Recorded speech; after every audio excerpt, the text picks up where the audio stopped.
how to copy paste the Excel data in an email. So hey guys, in this tutorial I'm going to show you how you can copy and paste an Excel data like this into your email that you want to send.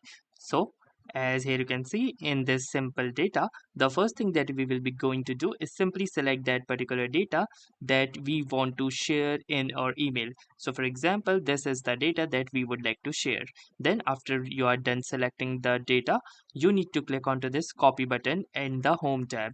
So don't just simply click onto this copy button, instead click onto this drop down arrow just towards the right hand side of this copy button. Once you click onto this drop down arrow, you will see a different option that says copy as picture.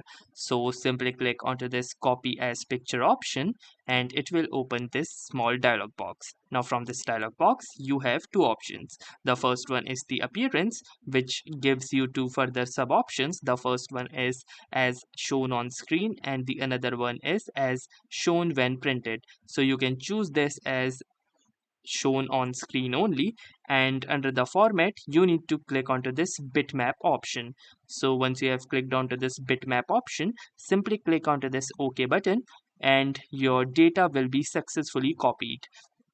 Now the data has been successfully copied, we will attempt to paste it into our email. So let's fire up our email and let's try to paste this particular data into the email.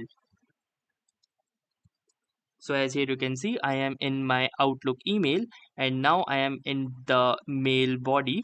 Now let's try to add this particular data into the body. So in order to do this, you can either press the Ctrl V or you can right click and then click onto this paste button right here. Once you will do this, you can see that the exact data that we have copied has been successfully pasted into the email body. So that's how easily you can copy paste the data from Excel into your email. So that was all for this tutorial. If this tutorial was helpful to you, consider giving this video a like. Do tell us in the comments how it went for you, or if you have any suggestions or questions to ask, then ask them in the comment section. Thanks for watching and have a nice day.